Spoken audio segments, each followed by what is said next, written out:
AGP or whatever, are you ready? Okay. I'd like to call this meeting, a special meeting of the Board of the Cambria Community Services District to order. Would all please rise and join me in the Pledge of Allegiance? I pledge allegiance to the flag of the United States of America and to the republic for which it stands, one nation, under God, indivisible, with liberty and justice for all.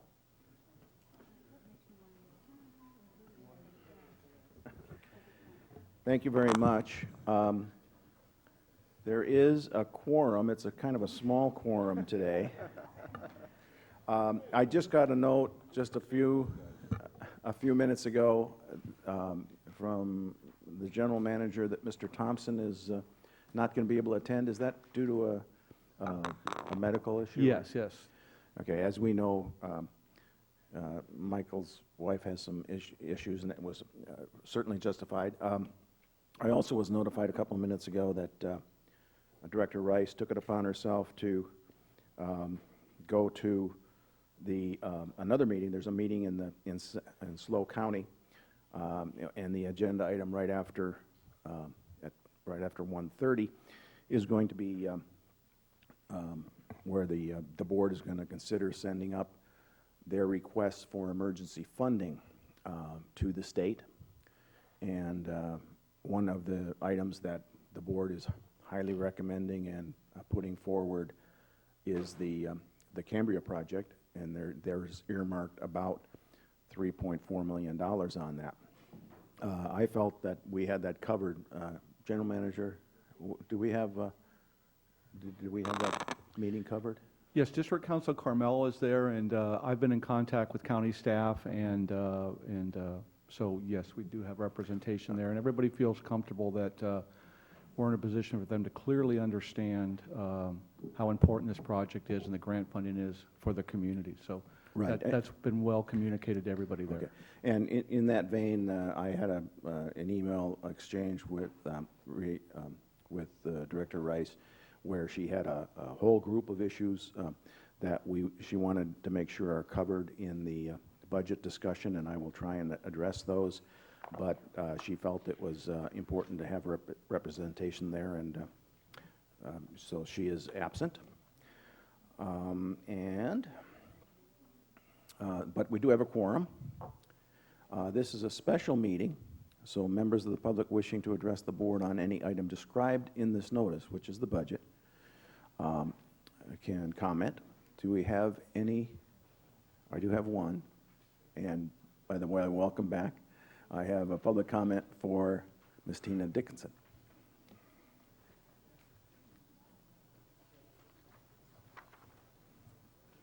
Good afternoon, Board. Tina Dickinson, Cambria.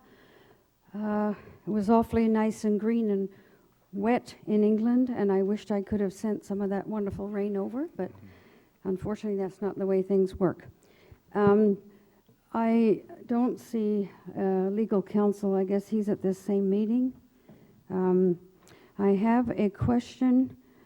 First of all, I've been questioned by the media as to whether I will be involved in a 218 protest. I can say at this point that Cambrians for Change will not formally be mounting a protest, but that's not to say that members of Cambrians for Change individually won't, or other people in the community. However, because we've had so many issues in the past with the protest form and the way the protests have been run in this town, you don't send out a protest notice with the rate increase notice, which is problematic to say the least. So I have others are asking me, what about this protest form? And so I have one, and I would like for it to be certified by the CCSD to make sure that there are no discrepancies with the form itself, because the last thing we need is for a lawyer, as we've had in the past when I've collected 650 signatures, to say we can't accept that form. So I've said, okay, then you sign off on your protest form, and I will be happy to go back and get the 650. Okay. So that's incredibly important. So I'm going to turn this in for public record. Please bring that next Tuesday or at our regular meeting. Your comments are to be the subject of the budget. Do you, It's a special meeting today. President Berenger, Yes, we have ma'am. a 45-day window. I am not going to wait. I thought Mr. Carmel would be here at a board meeting. That's not my problem that he isn't here. I would ask that the the Administrative Services Officer acting here as District Clerk make sure that this is Please cleared. turn it in to the clerk. I'll turn it in for public Thank you. record. Thank you.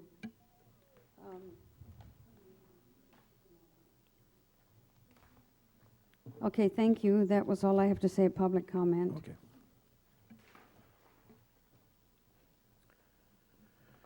Okay, without any further comment, I would like to turn this over to the General Manager. Thank you, President Berenger and board members. I'd like to thank the Budget Ad Hoc Committee comprised of Vice President Robinette and Director Cliff for really helping us in the budget process. I'd also like to thank Interim Finance Manager Tracy Fuller for really putting a really good budget together. And I'd like to thank the department managers. They understand, they have a good understanding of how tight this budget is.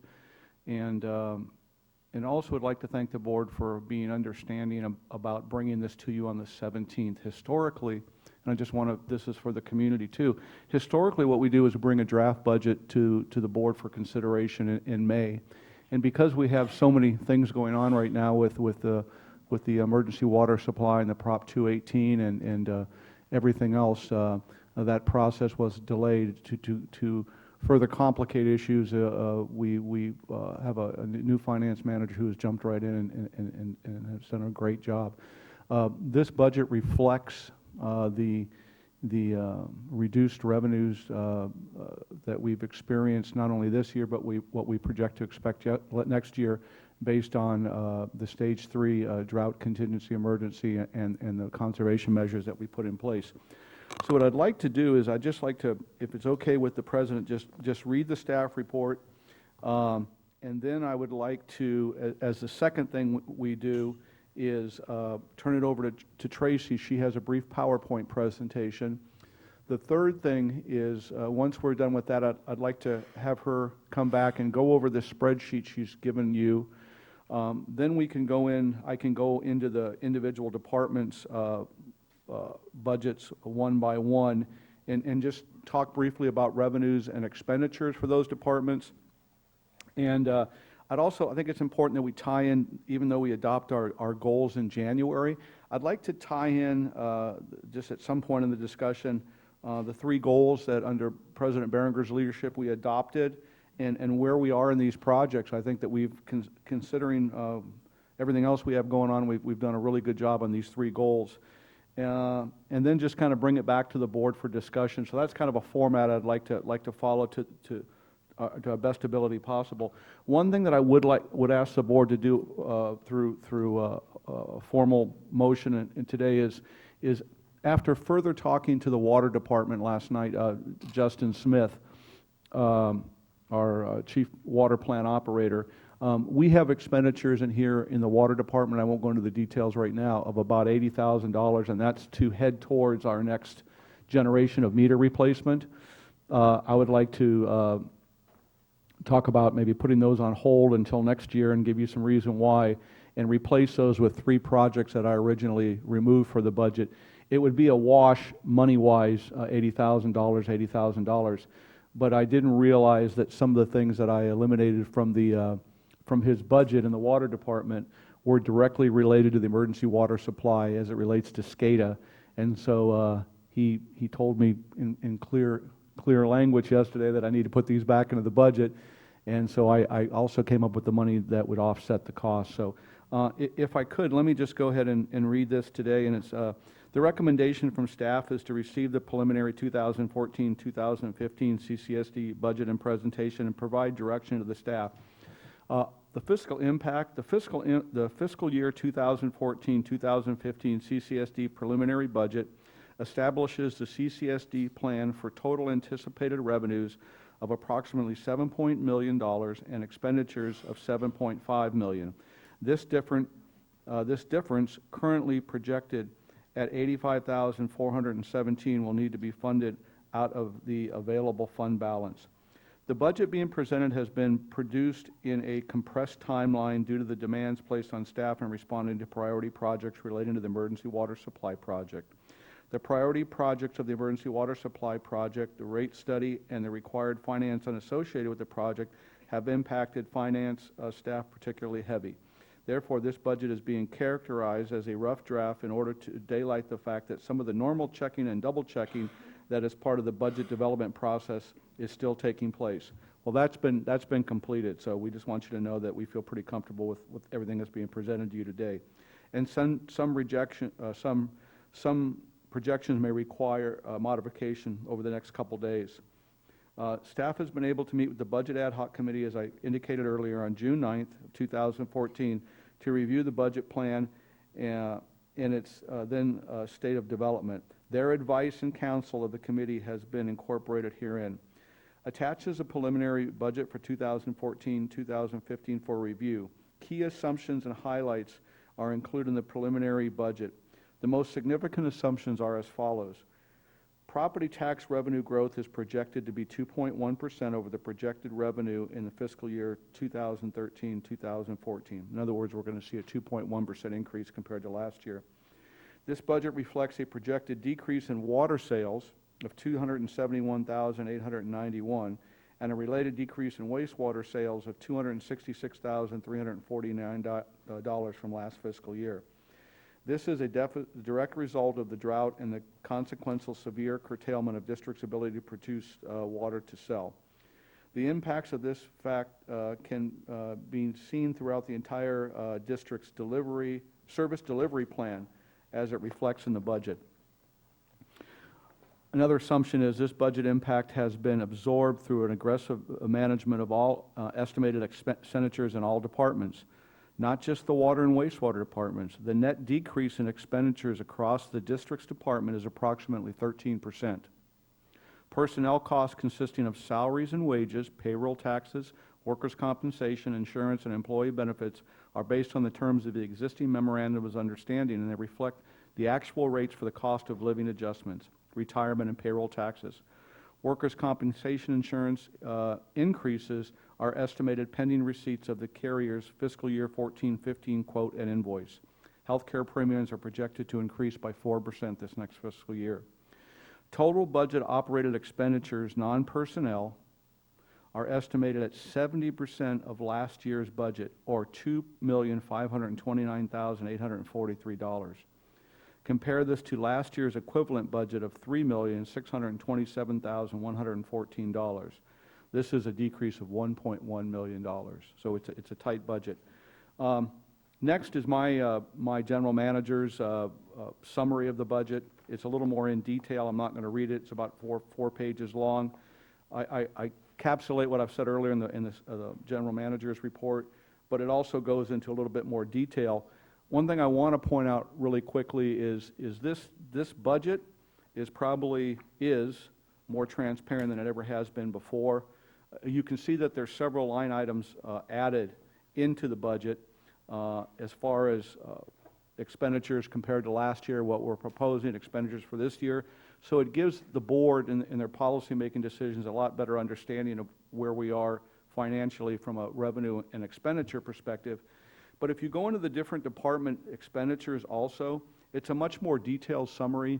In the past, what we've done is we've given you a category, and within that category of expenditures within the departments, the descriptions, if you will, have been fairly vague, and we've gone the extra mile to really include as many line items as we can to really give you an understanding of where the expenditures are particularly going.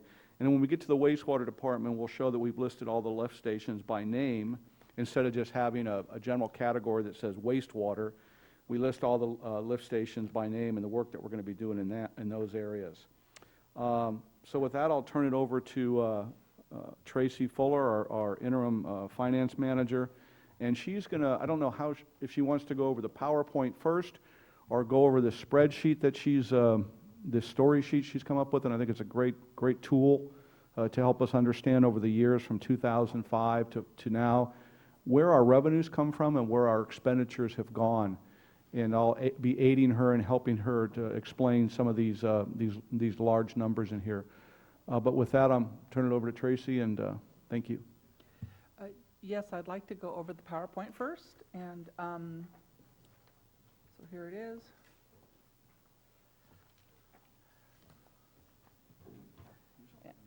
Thank you, and I will go over the detailed spreadsheet that the general manager has talked about. I did provide copies out in the lobby and handed a few out to those who were here early enough. So if you don't have a big spreadsheet with lots of numbers on it, you should find one out in the lobby there. So I'd just like to begin by running through the revenues. The revenue picture for the district at this point stands at a projection of about $7.3 million, broken out between three funds. You have, of course, a general fund comprised of the fire department, the facilities and resources department, parks and recreation department, and administration. And then you also have two enterprise funds, the water fund and the wastewater fund. So the water fund, as we can see, and the wastewater fund are both going to be at about $1.8 million, 1.7 for fire, facilities and resources at about $533,000, parks and recreation at approximately $19,000, and administration at $1.4 million. The expenditures, of course, mirror the revenues to the degree possible. The water fund, 1.8, approaching 1.9 million, wastewater, 1.9 million, fire department, 1.7 million, facilities and resources, again, 533,000, parks and recreation department, 19,000, and administration, again, at 1.4 million. General fund revenues are tracking just slightly up from last year. You'll notice that there was a peak in revenues back in 2006 and 2007. The detailed spreadsheet that I have prepared will sort of daylight what and where that happened. But you can see that revenues have essentially been very flat for many years in the general fund. The general fund is comprised of some tax revenues, property taxes, and what are franchise fees, which technically are a fee but are generally categorized with taxes, since it is a fee paid in lieu of a tax by a monopoly, a franchisee. The other items generally are user fees, and the district has several of those. I'll go into some detail on those later. Diving into the detailed spreadsheet, I wanted to run through a few of these things so that we could sort of see the history. What I've done is I've gone back to 2005, which gives us 10 years worth of data, more or less, to look at, just so that I can understand what your big trends are in your major revenue areas and, of course, your expenditure areas. And that really is the purpose of this exercise, is to be able to give someone like me, and of course folks like you, the big picture of what's really been happening with the district, so that we can understand if there are implications for the future, or if there are things that we're doing differently now that maybe we need to revisit how we did them in the past. So one of the things that you'll notice when looking at this spreadsheet is that as Mr. Gruber mentioned, property taxes and assessments are projected to increase by 2.1% this year over last.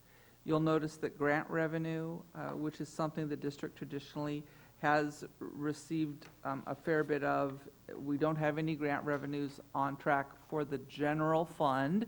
Of course, there is a water grant that the district is going after, but that won't show up in the general fund.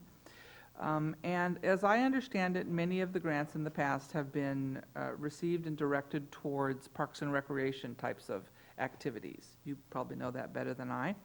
The other item underneath that, weed abatement. It's my understanding that we did see large revenues for a period in this area in 2007 and 2008 that reflected a couple of things. Number one was an increased effort to engage in weed abatement activities, and also a higher rate. I guess it was a $400 fee that has been reduced to a $200 fee, and that, coupled with the fact that we now have a population of a citizenry that is very proactive in weed abatement and anticipates this as an annual thing, so we don't see the revenue sources there anymore, but that's a good thing. People are doing a good job with that. Franchise fees, I've mentioned. Going on to uses of money, which is basically interest income and revenues from that nature. And you'll see that it's a lot less. That's a combination of two things. When you have less money, you have less opportunity to earn anything off of it. And we certainly have less money in the bank at this point. And we also have, sort of the macro reality of very, very, very low interest rates. So there really is no yield to be had out there. I think that LAIF, which is considered sort of the gold standard for most governmental agencies, you never want to chase yield with public money. So most small agencies put the largest chunk of their cash assets in LAIF, Local Agency Investment Fund, run by the state of California, 0.25% right now. So there isn't a lot of opportunity to see a lot of revenue there. And that has a big impact on your general fund. Charges for services is largely the distribution of overhead costs associated with the administrative department, and as you see that department contract or constrict its expenditures or get smaller, you'll also see a related decrease in the revenues here. And finally, other is sort of a catch-all for anything that the auditors probably couldn't figure out exactly how to categorize in some better place, and as you can see, it's dribbling down to nothing because everyone's doing a better job of categorizing the revenues that we get. We're not getting odd revenues. On the expenditure side, you'll see general government administration, 1.4 million. I've gone through these numbers. Fire, Parks and Rec, facilities, resource conservation, and I just think that there's some value here in looking at where these departments have been through time. You can see that general government has actually been fairly flat. It has bounced around a little bit, but is generally fairly flat and represents a decrease over last year's budget. Fire has also been bouncing around a little bit, but fairly flat. This year it is uniquely the one department where we see an increase, and that is a direct result of their having to absorb a greater percentage of overhead. As the water fund and wastewater funds are contracting in response to the water emergency and the decrease in sales, those departments get smaller, those funds get smaller, and so they are paying for a smaller percentage of overhead relationally. But and I'll get into this in another slide here in a minute. The way that the district traditionally has distributed property taxes mitigates this impact for fire, so I'll get into it in a minute, but I don't want you to think that your fire chief didn't sharpen his pencil as sharply as everybody else's. He did indeed. If you look at his operational expenditures, he's made every effort to project as tightly as he can. The increase is solely from overhead. Parks and Recreation, you'll see that this department is considerably less. This also is a function of overhead because they have so little expenditures projected for next year. They are sharing in a smaller percentage of overhead also. Or they're where fire is having to pay for more overhead, Parks and Recreation is paying for less overhead. And resource conservation. Resource conservation is kind of the most stable department in the general fund, and you'll see that it's projected just a bit under last year, again, with respect to the general manager's instructions to all department heads to dial back all expenditures as much as possible and by at least 10%. So going on, I just wanted to daylight the property tax trend. And the very bottom row is, or colored line, is the franchise fees. you can barely see it, but it's the little sort of aqua blue line down there at the very, very bottom. And, and the thing that is, if I could just talk about elastic versus inelastic revenue sources for a moment. Generally speaking, most agencies try to put together a complement of elastic and inelastic revenue sources in an effort to stabilize their revenue picture from downturns, but leave themselves open to upturns or upticks in the economy also. So let's define those terms. Inelastic revenue sources, property taxes, and franchise fees.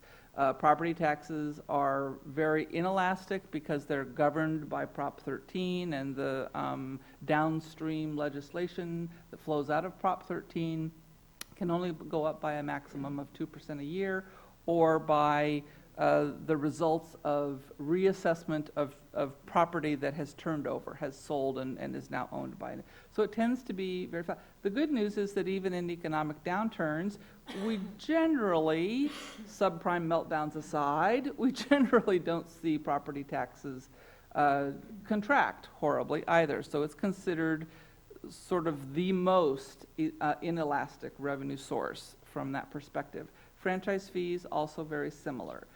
Very elastic revenue sources, you don't have a lot of those here, obviously. In fact, you don't have sales tax, you don't have transient occupancy taxes, you don't have admissions taxes. You just have this category of things called user fees. And user fees are in your organization are primarily coming into your water fund and your wastewater fund, your enterprise funds. And that's where you should see some sensitivity to the realities of the market in the form of when your expenses increase, you would expect to see a rate study, a related rate increase, et cetera. You may do things a little differently around here, but generally speaking, we would expect to see the revenues in water and wastewater tracking along kind of with the cost of providing those services in a predictable way. Property taxes, I mentioned that the distribution of property taxes just takes place within the general fund. It only takes place within those departments that are contained within the general fund: fire, facilities and resources, parks and recreation, and administration. And it is my understanding, and I am in no way married to this methodology, but it is my understanding that the methodology for distributing property taxes or deciding who needs what is that it is distributed amongst fire, facilities, resources, and parks and recreation according to the needs of those departments as a way of balancing those departments, and then whatever is left over is put into administration.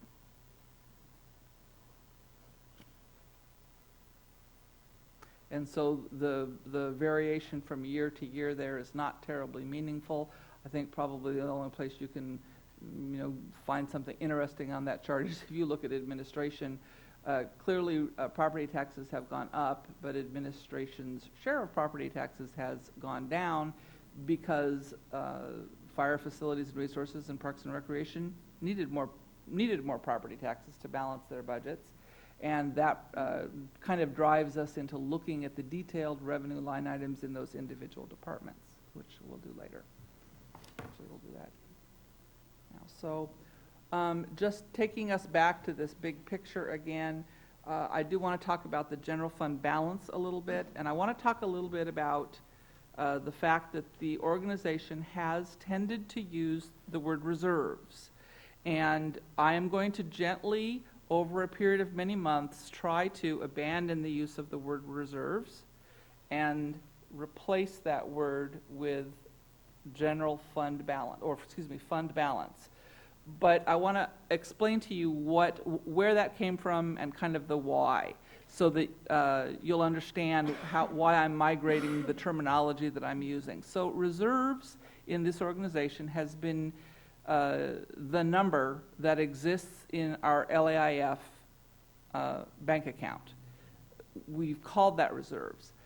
The reason why we've called that reserves is lost to the sands of time, but it appears to me that it was a practice that was put into place in at least 2004 or earlier by your external auditors, who, for whatever reason, chose to, in their financial statement notes, put the title reserves on your LAIF or your investment portion of your report. Nothing wrong with that. That was an okay term, not a perfect term as it stands in 2014, but that's why you all are using that term. It kind of means how much cash do I have in the bank, and that's okay. You've used it as a proxy for, you've used your bank account balance as a proxy for reserves, and reserves technically should really be a reserve of your general fund balance, and you've used the word reserve as a proxy for your fund balance. So you might obviously want to know, well, what are my fund balances? And frankly, I don't know what your fund balances are because there's a little bit of work that goes into generating that information. And I'm in the midst of doing it. Generally, your fund balance is calculated by having your auditors calculate from your audited financial statements, what's my fund balance last year. I would net out your revenues and expenditures for this year, any anticipated anomalies associated with this year, and be able to project a fund balance for June 30th. It's something that we only perfectly and absolutely identify in an agency this size once a year on June 30th. Larger agencies certainly would do a better job of it quarterly, maybe even monthly, and we can certainly get close, but it'll always be an estimate because it is something that requires the auditors to do their final adjusting entries to perfect.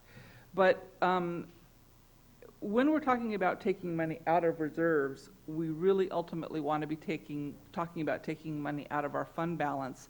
And that really kind of drives us into understanding the composition of our fund balance and reserving some portions of it for things like economic uncertainty, anticipated events, actuarial studies that you may need to set money aside for, and so forth. And another complication of this term that I'm just going to talk about briefly so that you won't get too confused, or maybe it's more confusing, is that a few years ago, about 4 years ago, GASB in its wisdom decided that it didn't like the terminology reserved and unreserved anymore, so it uses the terms assigned and unassigned and so forth. But so unfortunately you're going to hear me use those terms all sort of interchangeably, but it's my hope under the general manager's direction to be back in August or September with a specific conversation about a true reserve policy so that we can have that conversation about the same time that the auditors will be showing up to do their work, and we can get an audit statement that then has some categorization of your general fund balance that you have approved and directed. And we'll drive that into the audited financial statements for June 30th, 2014. 14.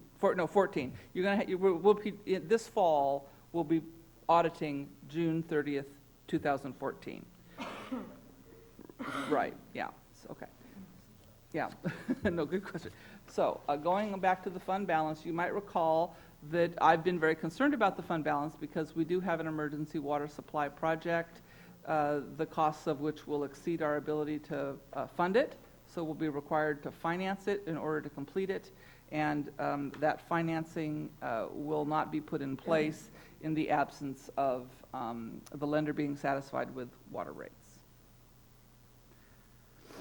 So just giving you a chance to look at a bar chart. I know that I've produced bar charts like this for water and wastewater that you have seen within the context of the rate study presentations. I just wanted to give you one for the general fund too. You'll see that the rightmost columns are perfectly in balance. Your general manager has done a fabulous job of absolutely making sure those bars are perfectly aligned. So we have a very tightly balanced general fund. Proprietary funds, include enterprise funds. Enterprise funds are supposed to be business-type activities. You have two here, your water fund and your wastewater fund. I want to spend a little bit of time talking about those two functions since they are very, very large parts of your budget. You'll notice that your revenues in the water fund are going from 1.9 almost down to 1.8. This is a direct result of decreasing water sales. And the wastewater fund revenues look like they're going up, and I'm surprised, and I'm wondering if that's the right number. Let me just take a moment. Does it look right? Is that right? I'm sorry. I've been doing this so quickly. Yeah, I'm going to wastewater. Just want to make sure I'm not misinforming the world. 193. Yeah. Yes. Oh, okay. Here's why. When you did your mid-year forecast on wastewater, you reduced. So originally, your wastewater fund was up over $2 million, to almost $2.1 million. You reduced the revenue projection for wastewater at the mid-year down to this 1.7, which is why I kind of whoa. Am I looking at the right thing here?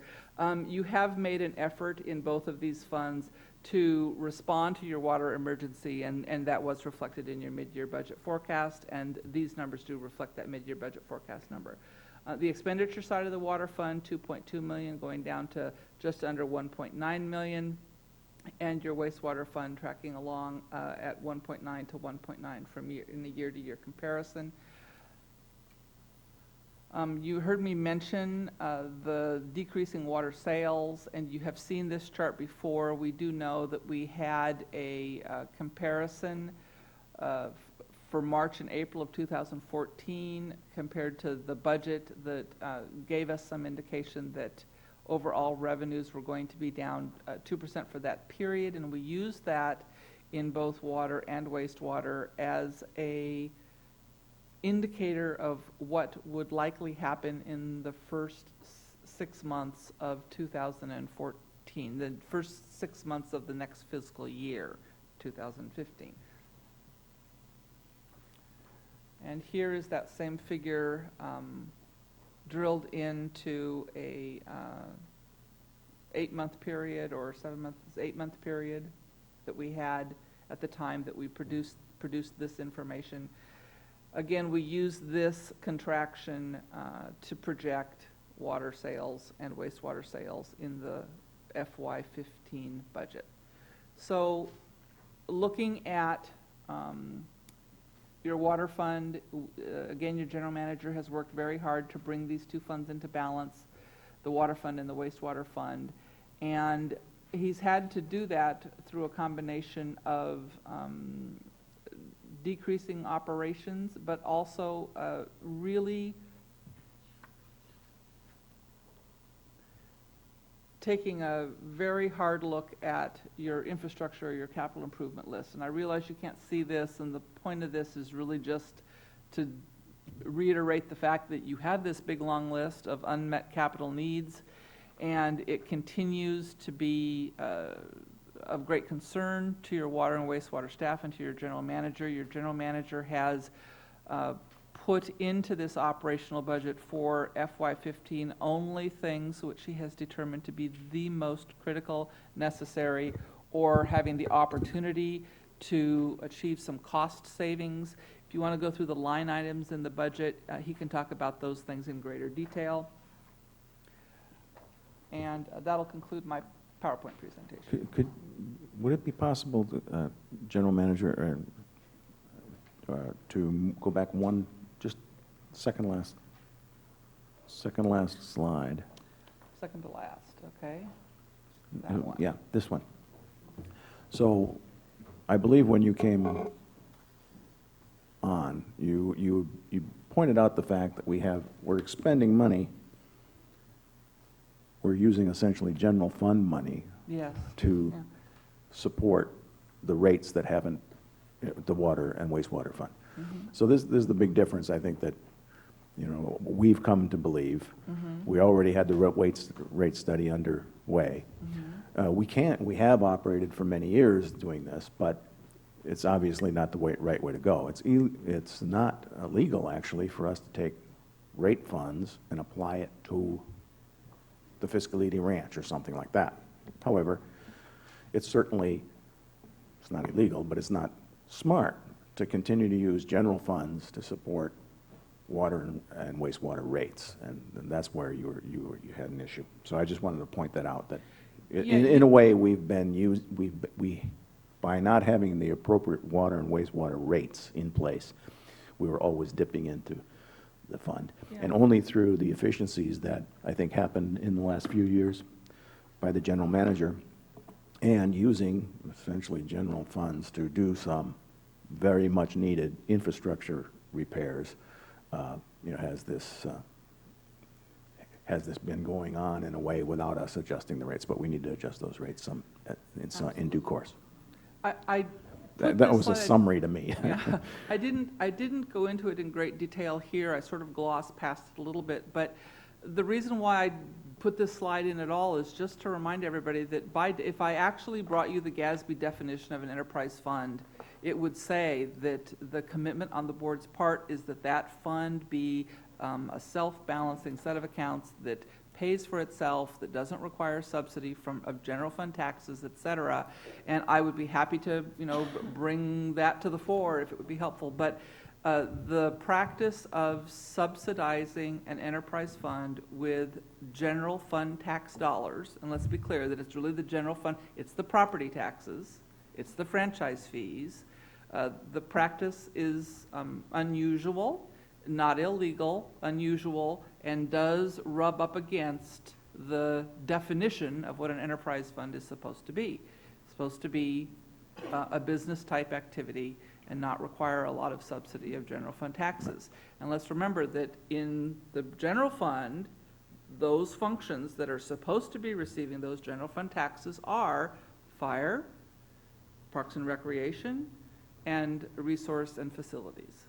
So to the extent that you take property taxes or franchise fees and put them in water or wastewater to write down those rates or to provide subsidized rates in those areas, you do take money away from those general fund supported departments. That's a Right. choice, legal, it's okay, but everybody needs to understand that that's what's happening. Right.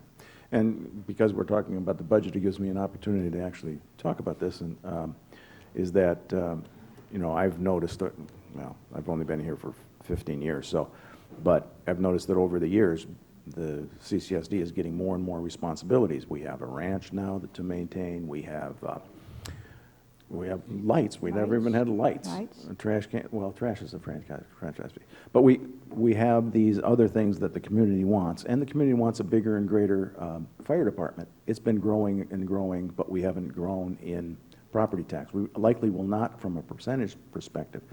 So the community needs to come to grips with, yes, water and wastewater, we need a rate adjustment, but maybe at a future time, maybe outside this emergency time, but certainly in the next year, I would hope that we would also come together as a community and say, do we want to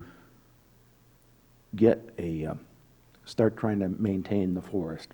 Are we going to, and how do we pay for it? And that's another, I think it's a third issue, but it's an opportunity for me to at least express my angst that we haven't addressed that. Any comments? How about Ms. Robnett? Just at the moment, what I wanted to say is, first of all, wow. And thank you all for an extremely well-defined overview and presentation on where we stand today. I think it was extremely comprehensive, well presented, and I just simply want to say that I thank you for that. We'll talk more. But. We have two members of the ad hoc budget committee here, and I'm getting to see this for the first time, and I actually read it. I was on a trip, and I did read it on the plane and took a look at it again this morning. And I think it is relatively clear, and I think your summaries are good. I do have, Director Rice did have a group of questions, and some are pretty good ones, and maybe, Tammy, I can get you to help us on what you've seen in other places. Director Rice wanted to know what the board-approved policy is and how property tax revenue is split among departments. You had a nice chart that said, well, we just kind of do it ad hoc and so on and so forth. I like the idea of it being needs-based, but perhaps you can share some of your experience with other agencies on how they go and do that, split that general fund up. That is not, how you're doing it is not an uncommon method, very common. Many, I won't say most, many agencies choose, it's general fund taxes, it goes into the general fund, and it's just a big pot of money to be spent on general fund departments. That's a very common thing that is done. Another approach, which is also somewhat common, is to define a percentage of those funds and slice them off in advance and give them to a department. So an example would be that fire will always get 60% of the property taxes, or Parks and Rec will always get 2% of the property taxes, or some arbitrary number that usually has a basis in history, tends to be the right amount of money, and that style is often used to kind of contain an 800-pound gorilla. If you have one department that tends to cannibalize everything else, that's a way of keeping the 800-pound gorilla from eating up the whole meal of property taxes, if you will, eating up the whole feast of property taxes, the whole, the meager, maybe in a public setting I'd use the cookie crumbs, the crumbs, whatever you want to think of it. That is not a bad way to go. It's not a bad way to contain your 800-pound gorilla. And sometimes you have a department that has a lot of political juice, and so that makes sense. I've actually seen that done with when you have a police department, a fire department, and an economic development department or a tourism development department, which tends to represent the business community. And so you have a lot of business people who are very interested in seeing the agency take on marketing tasks and so forth on its behalf. The downside of that, there's the good thing about it, obviously, is that it does give your manager and your board a way of sort of establishing a pattern and keeping that department to that pattern and not letting them use their political might to cannibalize everything else. The bad part of it is that it does, in a period of economic contraction, limit your ability to really dial that department back, because they've gotten used to getting their 60% or their whatever it is, and any effort to dial it back in order to respond, it takes away your nimbleness, and it kind of takes away your power to appropriate things exactly as you see fit, the general manager's power to make those recommendations exactly as he sees fit. So there's a trade-off, and there is no right answer to that. It's just, it truly is what you decide is best for your community. Thank you. And probably if we were to, if the community were to want to have additional resources applied to the forest or applied to the ranch or applied to certain things, that certainly can go into the dialogue that goes up to potentially change that. Another one I think that Director Rice, I think it would be best handled by you, is how will the recently noticed rate increase for their emergency water supply be folded into the budget if it's approved? Sure. Is that where maybe Mr. Gruber you can? Well, we didn't, again, you never project revenues based on what you may receive. So in this budget, it doesn't reflect any increases. So if the Prop 218 goes through, and when the Prop 218 goes through, I think it's important that we bring back a budget adjustment, and if I'm missing something, help me out, a budget adjustment that reflects the expenditures allocated for that project up there, because they're not included in here.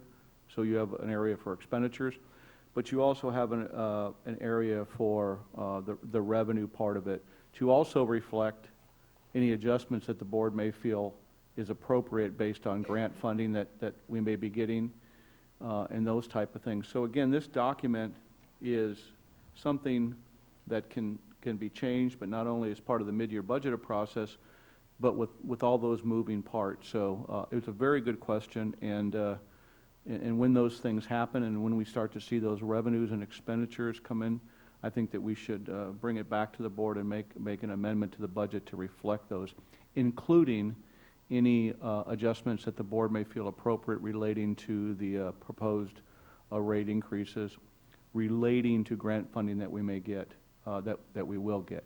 So I'm positive, I'm optimistic on these things. I hope that answered Director Rice's question. There's two others that I think you could, Mr. Gruber, address, and I think you have the sheet in front of you. One is, why is there zero budgeted for the rate study? I think I know that answer, but. That's a really good question, and we've contracted with Bartle Wells as part of the 2013-2014 budget to conduct a rate study. Originally, the scope of that rate study was to adjust water and wastewater rates as it related to our needs, our operational needs, our capital needs. But since he is now the focus on that emergency water project is his highest priority, we do not want to put an arbitrary number into the budget, whether it be $20,000 or $30,000, and say we're going to give that to a consultant, when Tracy and I feel fairly comfortable that we can negotiate with Bartle Wells. The majority of the footwork has been done already for the existing rate study. It will need some tweaking or slight modification, but it doesn't necessarily warrant budgeting a large amount of money for him to do something that's pretty much already been done. Now, if there's a couple grand change order or something like that, then we can address that at this time, but not just to throw $30,000 or $40,000 into something, because most of the work's already been done. Very prudent. And surcharges, did we address that yet? Why their budget is the same amount for next year's budget as compared to the mid-year? You want to try handling that one, or I'll let Monique handle that one? Yeah, surcharges, please explain why you budgeted the same amount for surcharges in next year's budget as compared with the mid-year budget. That was a detail that I missed, but. I think that the methodology is based upon, and feel free to correct me, the methodology was based upon what had occurred in water driving into the surcharges. And because we had a projection for 14 that seemed like it was going to be paralleled in 2015, sort of the same amount of time, we were fairly comfortable with keeping that. We might have rounded it, in 2015, so it wasn't such a perfect parallel. But the fact is that we do expect that the first batch of surcharge revenue that was received with the first billing period will be the highest, and it'll trail quickly as people get those surcharges and react to them. And, I need to conserve here and there, and what do I need to do to get rid of this surcharge? People are doing that. We saw that with the second billing cycle, right? We're seeing that with the second billing cycle, and we expect that will continue. Okay. Does that? Also, it's one of the most difficult parts in running enterprise funds in water and wastewater is really projecting revenues. It's easy to project your expenditures, but you have to make some assumptions, and essentially that's what we did with these surcharges. Whether they were the most mathematical, perfect assumptions, no, but we had to make some assumptions.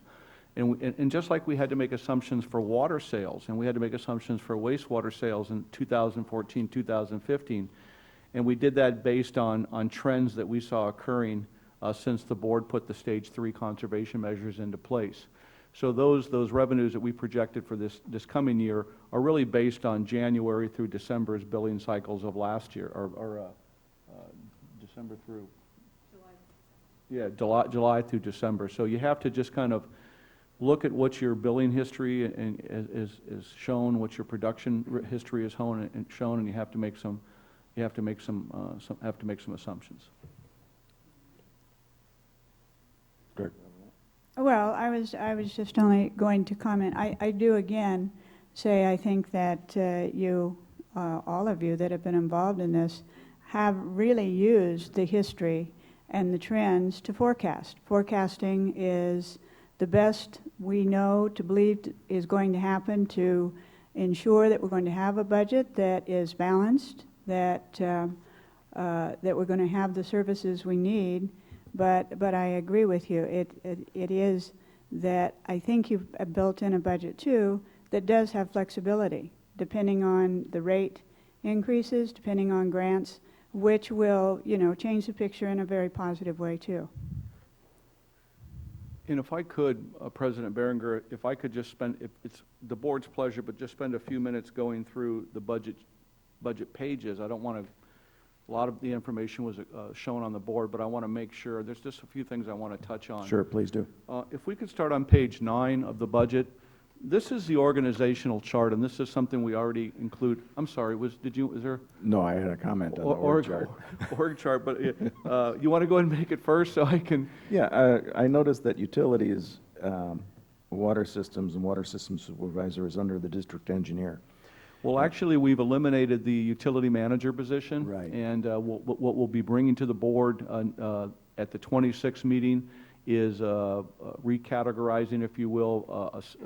There'll be water supervisor and a wastewater supervisor. It'll be with existing staff. So when you see on page 9 utilities, that's not a position, that's just a department.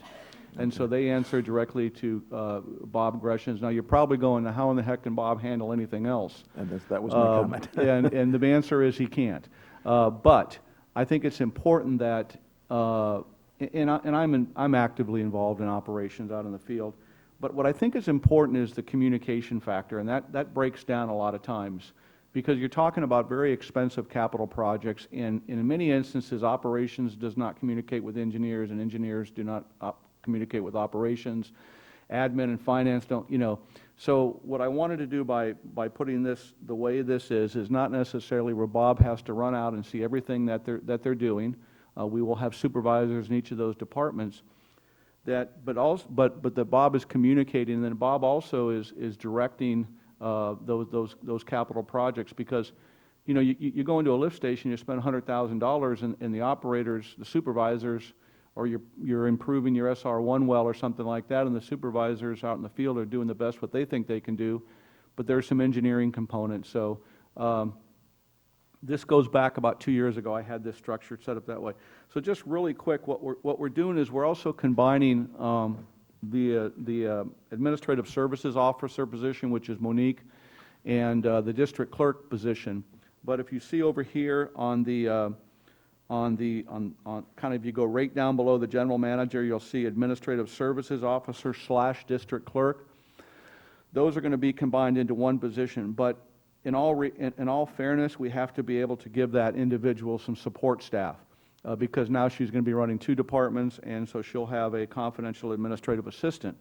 But if you go down below that, you're seeing that we are again combining, and this is resource driven. I mean, this is resource driven, and we have a certain amount of resources, and we have to be able to build our business model accordingly. So the building and conservation, you're probably going, how can the building person take on, and I don't want to get into the details of the operation. We have all these things worked out. We have them discussed. We have a plan, believe it or not. The building and conservation, some of the things will come off the billing desk, and what we're proposing, and this is the concern of Director Rice is too, that we're not having an aggressive conservation program. So I think a compromise to that is funding that position 50%. So we're going to have a part-time conservation person. I think that's the best we can do under these current conditions. And then if you go down, what we're doing is the front desk person. Historically, that was a 40-hour-a-week job with fully burdened in benefits. And the business model that we're adopting now is a 28-hour-a-week position, which would obviously save money in payroll, in employee salaries, but it would also save money in benefits. They do get a partial benefit package, but not fully burdened like a 40-hour-a-week. Then if you drop down, we're going to an admin tech 1 office support to 16 hours a week. You drop over to finance. Of course, we have a full-time administrative technician, the payroll benefits person. She's doing a fantastic job. Chris has just jumped in with both feet and has done a great job. But again, in support of that department, administrative technician 1 is a 16 AR, which is accounts receivable, is a 16-hour-a-week position. It's not a 40-hour position anymore. And administrative technician 2, which is AP and bank recs, is 16 hours a week. So you're seeing several key positions being consolidated or eliminating. Fire is staying the same, and pretty much all the other departments. So just really briefly, eliminating the utility manager position, consolidating the administrative services officer and district clerk position, and taking the position of the conservation coordinator at this point in time, based on resources, and reducing that to 50%, and then reducing some of the clerical administrative staff within the office that supports customer service and finance, and reducing those positions down to a variation of 28 hours a week to 16 hours a week. Historically, if you look, we have a total of 40 employees. We have full-time equivalents of 26.9 with a part-time of 8, and you have about 34.7, which is quite a bit lower than historically. I can keep going on, or if you want me to answer any questions relating to the org chart, or I can keep going on through the departments if you want. I think you addressed the one for conservation, and I think you'll need to help next at our regular meeting. You might have to Yeah. defend that even greater. And I noticed that a lot of the work, for the public to understand, there's a lot of information on the website. I had constituents talk to me about, gee, what about this, and what about the CDM report, and so on and so forth. And I went on the website myself and found a lot of things there, including a frequently asked questions section that I think Mr. Gray created, and I think that was useful. And I think it's useful to keep the website up to speed, and I noticed that a group of excerpts were taken from right off the web. And if people are concerned to go to the website, I think there's a lot of information. If you see broken links or something, send us an email. But yeah, I appreciate that's the kind of information being out there.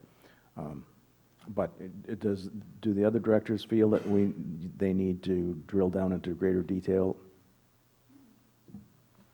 Yeah, let me, And maybe if you want, just go, instead of me going through page by page, if, I know that you've studied this very closely. If you have any questions regarding the different departments, maybe Tracy or Monique or myself can answer those. I mean, it's just whatever the board's pleasure is. What I really want to focus on is, if you look off to the right, you'll see a whole lot of red. A whole lot of red means these are reductions in the amount that those line items have been reduced by previous budgeted years. This was strategic, really. I mean, it wasn't just, I'm going to arbitrarily do this. This was a lot of thought. This is probably the 10th or 12th draft at staff level of what these reductions were. Some of them probably concern you. They may represent something that you maybe feel is too drastic of a cut. What we did do is we combined conservation. We incorporated that back into the water budget, and we gave the conservation department $20,000 in rebates. From an administrative standpoint, we need to establish some guidelines regarding rebates and just come up with an administrative policy on what the proper protocol is for refunding for those rebates, and making sure that whoever does apply for a rebate, those funds are available, with the understanding that once they're exhausted during this fiscal year, like any other line item, then there's no more funds within that budget. Some of the key projects in the water and wastewater have really just been based on what both departments proposed to me. They had a pretty expansive wish list. Two things I want to point out is that one of the things that I kept in Mike's budget on the wastewater side, because I think it's important, is we're going to be purchasing what they call variable frequency drives and dissolved oxygen meters. If you look at the wastewater electrical cost, I drove that down considerably. It's one of the largest operating components in the wastewater department, but we got to get our electrical cost under control down there. We got to be much more greenhouse friendly, if you will, and we're running 100 horsepower motors continuously. So what I did find is money within the budget to ramp those motors way down and interface them with some things on the plant. I did take the $100,000 that they were asking for from SCADA from the wastewater plant, and I'll tell you why. We're in the process right now of doing our ECA, which is our Environmental Compliance Act. That was our environmental compliance order. I'm forgetting what the A means, but anyway, it was what the Regional Water Quality Control Board asked us to do, action, environmental compliance action. We had a fine for $226,000. We paid them $113,000. They allowed us to take 50% of that money, that $113,000, and apply it towards the wastewater plant. And what was agreed upon in that settlement, and this is a question that Director Rice had also, is that we would design 10% of the plant, have a complete design of 10% of the plant to address the nitrate issue and to address some other deficiencies. So I think it's prudent, and I met with Mike early this morning, that we hold off on spending $100,000 on a SCADA down there at the plant until we have a better understanding of what we want to do with that plant, and he was okay with that. But what I do propose is the money that we save from the electrical cost at mid-year budget adjustment, which I anticipate will probably be between $30,000 and $50,000, is that we take that revenue and then we possibly put it back into wastewater upgrades. On the water side, I had put, we need to start addressing the replacement of our meters. I think we've all talked about that. There is a next generation of meters available right now that we're really excited about. And it allows real-time data through smartphones. I mean, you can dial up an app on your phone and say, okay, well, you know, you don't have to stick those things on the refrigerator anymore. And so what I did is I allocated to replace 10% of the meters within the system. And those are the dials, the actual dials and buying the software. I budgeted on page 14 of the water budget, I budgeted $8,815 for Badger meter software and pilot program. I would still like to keep that $8,815 in there because what Badger will do is they'll give us a certain amount of meters to use as a test program. And I think it's important that we use that test program during this fiscal year, at least part of this fiscal year, to see how we like it and to see, maybe we could ask for 10 or 20 volunteers from the community to be our beta tests, if you will, if they have the proper apps on their smartphones or through their computers, and we get a better feel. But on page 14, you'll also look at the $60,000 for Badger meter, radio read meter, dial-in transmitters, replace 10% of the current inventory, and then you look down at radio reads, dial-in transmitters, or the meter installation, labor of $20,000. So there's $80,000 right there. Well, I got a call from Justin late last night, and he said, Jerry, you took out, here's what he said, quote, Jerry, you took out my data recorder, you took out my SCADA at the wastewater that would collect all the data from the new EWS, the Emergency Water Supply System, and that's going to collect all the data from all the other sites that I've been upgrading. And you took out $40K for my radios out at San Simeon. I need to have that because when we put the emergency water system up online, everything needs to communicate to each other. It all needs to be interfaced. And I said, I'll tell you what, if the board is okay with me going with this pilot program for 6 months or a year, buying the software, deferring the $80,000 of the 10% meter installation, replacement with installation, and allow me to spend $30,000 on your SCADA at wastewater and $40,000 on your radios and SCADA out at San Simeon, and an additional $10,000 for miscellaneous cost override, I can do that. But what I'm not going to do is I'm not going to go back to the board and ask for an additional $80,000 out of your water budget. Are you okay with that? So I want you to know that the water supervisor agreed with that, and Mike also agreed. When you look at the wastewater budget, you'll see that I axed $100,000 on the SCADA. After meeting with him this morning, he was also okay with holding off on that project until we get the 10% design done. I also explained to Chief Miller, and Chief Miller has some real concerns, and rightfully so, and they're addressed in his strategic plan, and he's really asked for three things.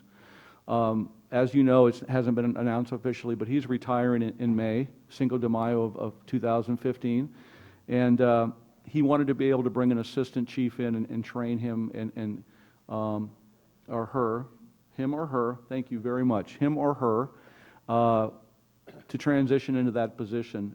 We just can't afford to have that extra person on hand right now. But a couple months prior to his departure, I would like to get the board input, but also have the community involved in that process and make sure that whoever replaces Chief Miller is somebody that has the qualities and the traits that the community's looking for, and the board's looking for, and the general manager's looking for. So that's one thing that we just could not afford to do. The second thing is that Chief Miller wanted some kind of administrative staff up there to support the fire department, and I support that, I really do. But we just can't afford to have that either. And then the third issue is the second fire truck is pretty darn old. It's about 25 years old, and he wants to be able to replace that. And so he's got some quotes. There are some creative funding mechanisms that will enable us to look at that in the future and not just say no. And so my commitment to the fire department and to him is I'm aware of these needs, but right now we just can't afford to address any of those. One thing that I would like to say is this budget doesn't represent any staff layoffs. It represents staff consolidations, it represents staff efficiencies, but it doesn't represent staff layoffs. And that was really my goal when I talked to the department managers, that I didn't want to have to come to my board and say, I can't afford your position anymore, or your position. It does represent quite a bit of reductions in department expenditures, especially in overtime in some of the departments. If you look at what the overtime was in water and wastewater and fire, I've reduced overtime in fire by $25,000, and I've also reduced reservist pay by about $10,000 or so. But these are some very challenging times right now, and so I think the nice part about this budget, the encouraging part about it is it's going to allow us to maybe step back a little bit instead of trying to do too much too quickly, and really utilize the revenues that we have and think long and hard about our expenditures. And I've challenged each one of the departments to ask the question when you're dealing with a vendor, is this the best price you can do? And you would be amazed that people in public service don't like to ask that question. I do all the time when I'm buying something. Do you have any coupons? I know you can't get coupons for fire trucks and stuff, but you'll be surprised that if they want to continue to do business with you and that they will, and they understand how difficult and challenging municipal times are right now, that they will give you also the frequency of buying. I think that's something that we as an organization have, and I'll be quiet here in a minute, is that we think that as supervisors, and I've shared this, and so it's nothing new to my staff, is that we're in the business of buying, Well, this cost allocation is directly proportional to the activities within the different departments. In other words, if we have to process more checks and we have to process more all those things, it drives their cost allocation up. And so what I'm encouraging them to do is to really think about when you purchase something, see if you can do it less frequently, but maybe in a larger quantity, which would in turn get you a better price. And the water and wastewater department, the guys there have done a really, really good job. We were talking today about how we're not seeing as many invoices coming through AP and AR and things like that. So, but I'll be quiet, and if there's any other questions I can answer. Any other members of the board have a comment? Yes. Director Clift? Of course, I'm familiar with this. I've been through the budget committee meetings and all. And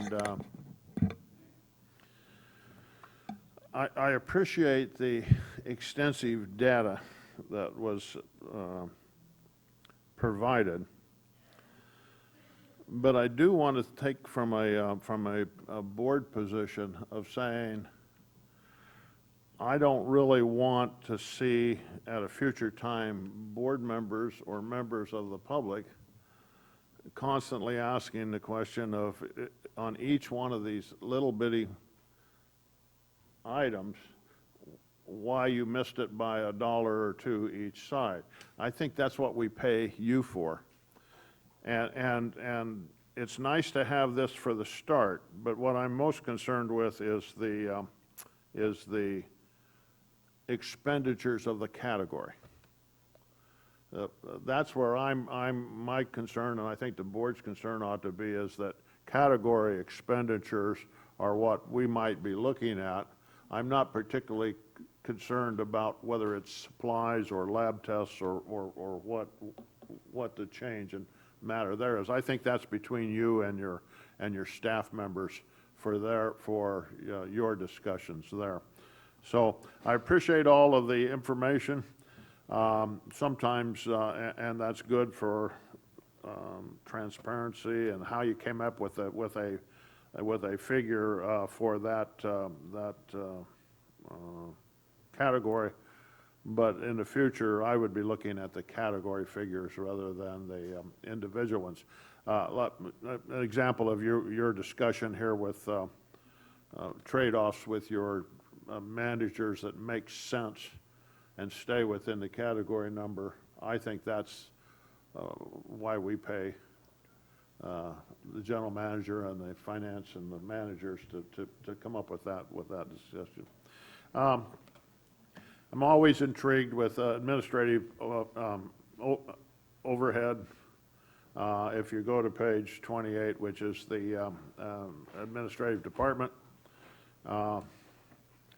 the first figure there of 1.2 million actually is charges to the other departments. And so, in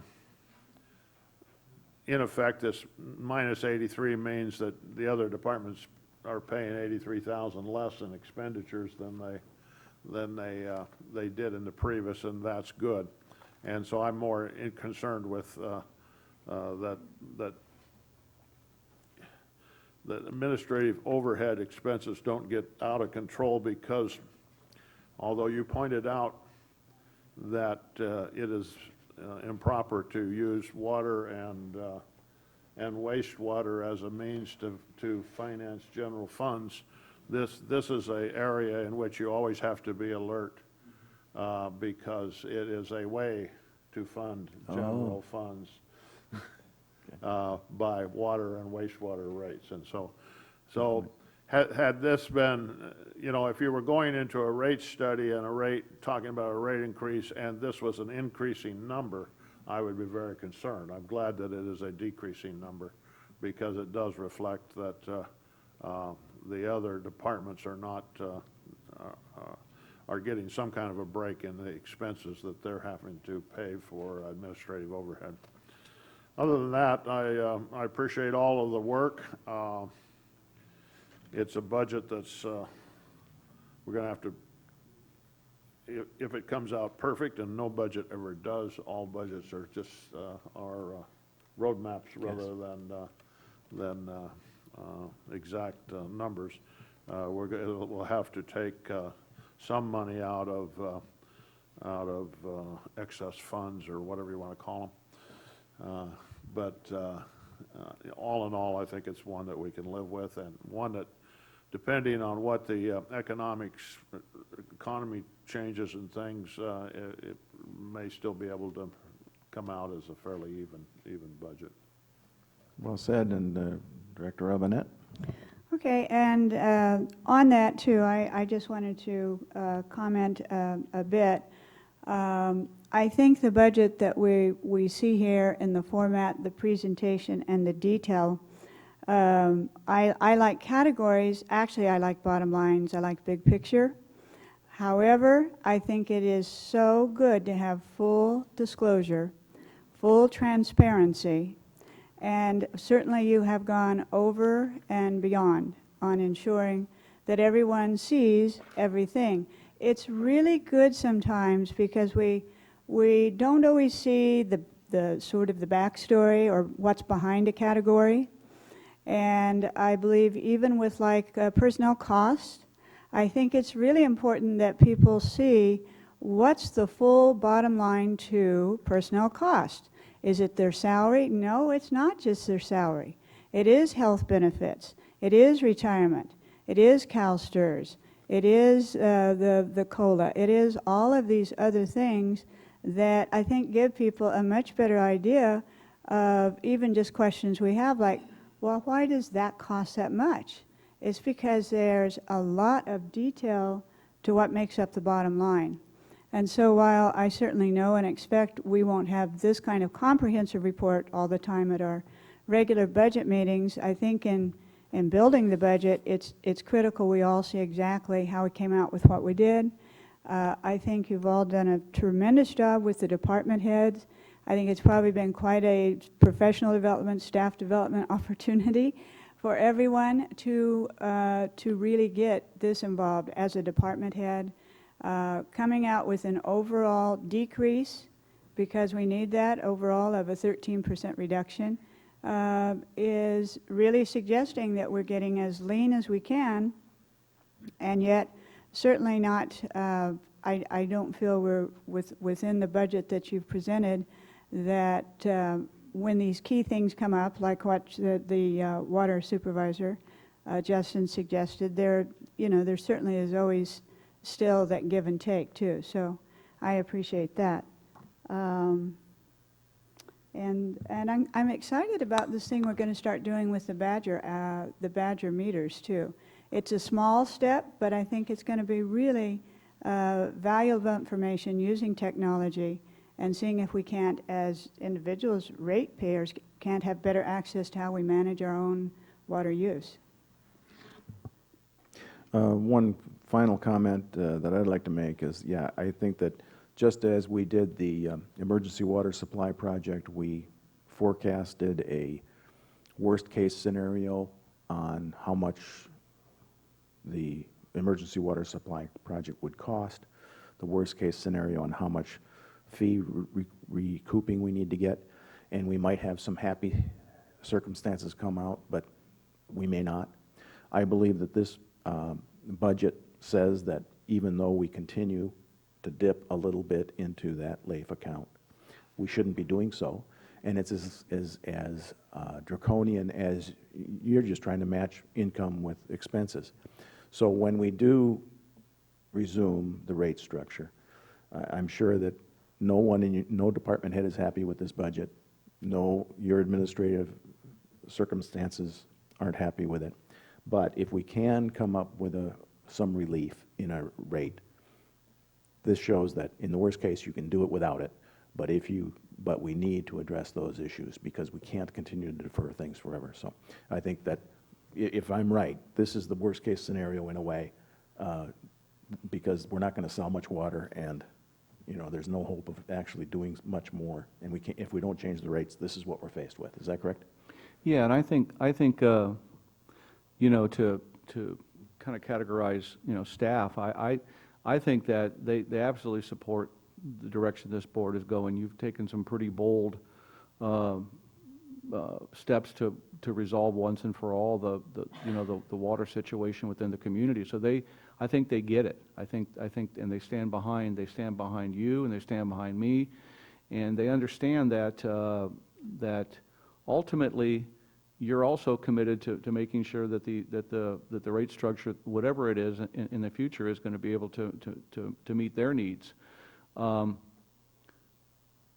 think it's important that we took a worst case scenario because there are some real opportunities here with the grant funding, the Proposition 84, and hopefully maybe taking a percentage of those funds and putting it back into our general funds to bring that fund balance, not the reserves, fund balance back up, and also to I think I'm kind of an optimist. I don't really look at it as, I think there's a lot of good opportunities in the future. I really do, and we're addressing some of these. Excellent. Well, I'm getting ready to adjourn. I hope that I've addressed it. No.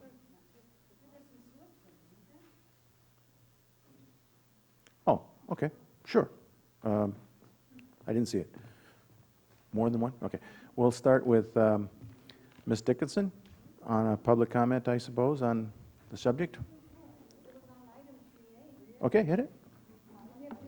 I'm sorry, I missed it. I got another one, too? It's getting, Great. No, that was she did that earlier. That was kind of a general. We misplaced Okay, all right. Yeah, it's here. I got it. senior moment, I guess, huh? Okay, Tina Dickinson again. Thank you, Ms. Fuller, for your presentation on the budget today. While I may not agree with everything that is being discussed and has been put on paper here, at least it was probably the best we've had thus far since I've lived here.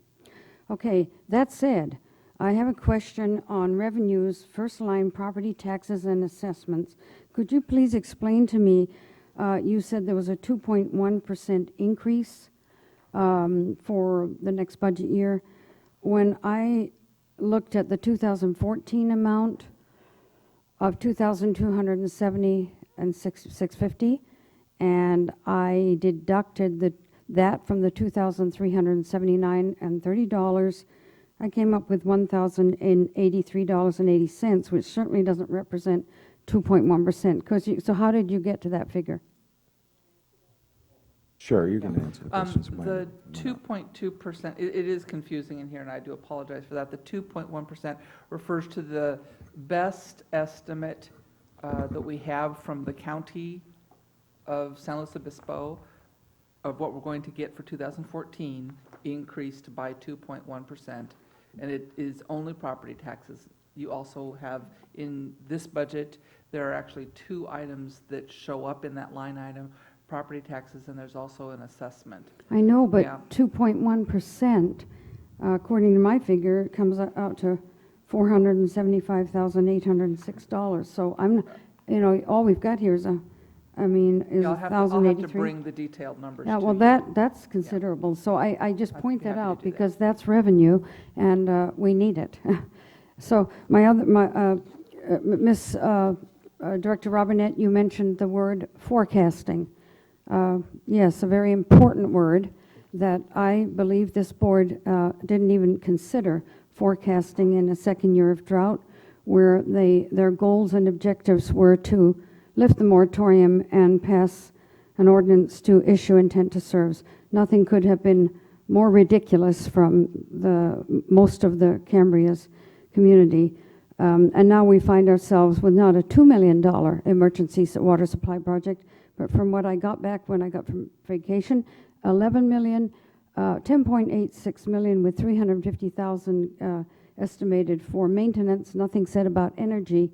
So this is absolutely shocking, unbelievable. I don't know quite how Cambrians are going to absorb all this. And when you talk about conservation, I can't imagine a town anywhere having conserved as much as this town has. And to even consider that they need to be educated by someone on the Scarecrow Festival board, that they can teach us how to conserve is an insult. Now, in the SCADA general manager, I want to see these guys in the water and wastewater department have the full use of SCADA. SCADA is what will help prevent so many of the problems we've been seeing. I think it's critical that Justin and whoever else, that they not be deprived of what we've spent so much money on already, but that we get that up for sure and have it running so that they can detect these issues before they come down. And you talk about overtime, all the leaks in the system have been mostly what have created overtime expenses. There are a zillion things, but I do think a lot of work's gone into this. I know that I am about one bath a week is really, it's one bath a week. I had my first bath today, or shower, first bath in a week, and my hair gets washed once a week when I take the shower or the bath. I mean, this is, talk about conservation. So I do a sponge bath every day. As Mr. Lee Bailey, I read in the Cambrian when I got back, also is doing, and I'm sure others are too. So while we are being as frugal as we possibly can, I don't see the need for new meters right now. Why? I mean, we're struggling. The meters are working fine. I don't see that as a critical need at this juncture. I really think there are other things that need to be addressed. I thank you for what you have done, but I honestly think sometimes, please have some folks from the community who really do know how to be extremely frugal and save, not just with water, but in every aspect, that we're felt that maybe our expertise might be able to be of some use going forward. Thank you so much. Thank you, Ms. Dickinson. And Ms. Webb? Thank you, Mary Webb, Cambria. And I'd like to thank Tracy, too. I think that was a really, probably one of the best budget reports we've ever had, and it's got more detail in it than I've seen down here for a really long time. Unfortunately, we're getting all the detail now that we only have 1.8 million yet left. I wish we would have had the detail when we had like $9 million, but oh well, we'll take it now. I am concerned about conservation. I appreciate Director Rice's comments about making sure that we fund conservation to the most that we possibly can. There is no money, it looks like, for any kind of lot retirement or build-out reduction, which is another big issue here. I'm concerned about the amount of money that's being saved by combining jobs in administration, by combining administrative services with the district clerk, by combining a building and a conservation job, putting front desk down to 28 hours a week. I mean, I think we're really cutting that probably way too much. And what I'm wondering is, with our property tax money being 2.3 million, why are we not cutting anything from the $1.7 million fire department budget? That is wrong to me. That budget in 2005 was 1.1 million, and now it's 1.7. And I know it may be a political issue, and I don't really care. Someone needs to say, we need to cut this fire department. If you look every single month at the amount of fires we put out compared to how many medical runs they're taking these this very expensive equipment and all this expensive gas running around in these fire trucks to answer medical calls instead of letting just the medical community health services do it. I just don't understand that. We should not be taking all the money out of the administration. But anyway, so for 2.3 million coming in on property taxes, of that 3.1 million is being spent on general government administration and fire department. So is that what Director Clift was saying when our property taxes, that it's, where's the other $1 million coming from? Our water rates? Is that what's paying for administration? Our water rates are going to administration rather than, it's always it's always being discussed that we don't pay enough in water rates to support the water and wastewater fund. Well, if we're spending out $1 million out of our water wastewater rates to fund administration in the fire department, that's why. Good point. Let's take a look at that. Thank you very much. And I have a point before I go. Clyde Finchamp, I fell down this morning, so okay, I can't really get up readily. please speak for as seated. This sounds crazy, but as a former mechanic, things don't wear out. Trucks don't wear out. You can rebuild the engine, you can put new tires on, you can rebuild the carburetor, you can put the lights in. All of that can be done for 1/10 of what it would cost to buy a new fire truck. Amen. Your point is well taken. I think. I did it for years. I worked as a mechanic, and it's all, metal doesn't wear out. It gets bigger, expands, you can bore out an engine. There's all kinds of things you can do to save money on a fire truck. And I asked Ken Hart, my friend, who's been here since the late 60s, if he's ever seen a fire that ever burned more than one house, and he said no. And I'm sure there must be, but the point is the fire department doesn't need much, and Mary's right. Well, why are we spending all this money when we don't need to? Thank you. Thank you, Claire. With that, I'll Now, adjourn. Could I, Hang on a second, I wanted to clarify First, something let's, too. we have a clarification from Mr. Cliff, then followed by Just- Director Rice, Robinette, and I have one other thing to say, too. Just to respond to Ms. Webb's comments,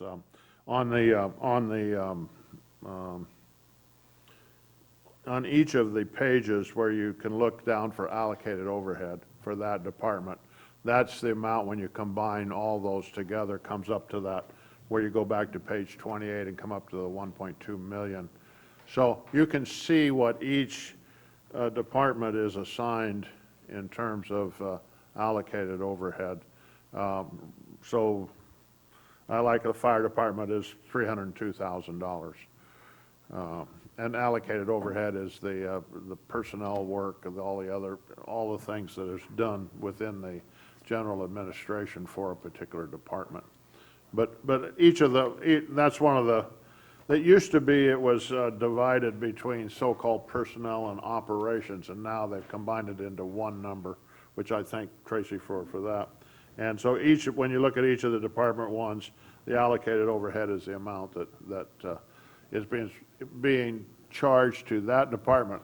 And if that department is a water department or a wastewater department, yes, then it's coming it's part of the rate making for that particular department. Okay? Okay, and Ms. Okay. Robinette for another clarification? Yes, and I just wanted to respond to what you had said on the fire truck, just to make it perfectly clear that, and I certainly agree, this wouldn't be the time to be looking at that kind of expenditure, and of course, repairs can keep things going a long time. But just to absolutely clarify that we do not and did not consider having a fire truck replacement.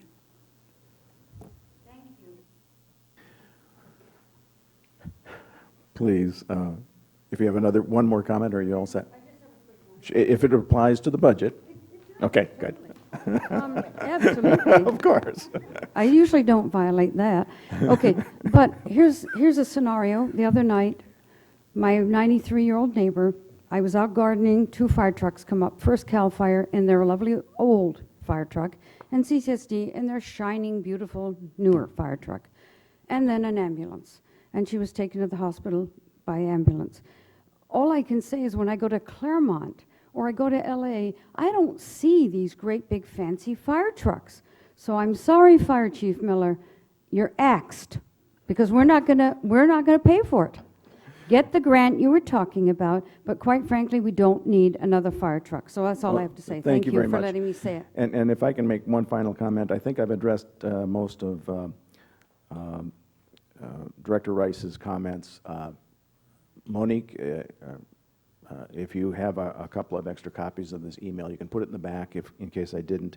One thing that she did mention that we should mention is that there's a Friday the 20th at Morro Bay Veterans Memorial Hall from 9 to 11 a.m. There's a review of the IRWM plan revisions with the community, so if you can contact her for those informations. I think it's the Integrated Resource Water Management Plan, so that's just a general announcement.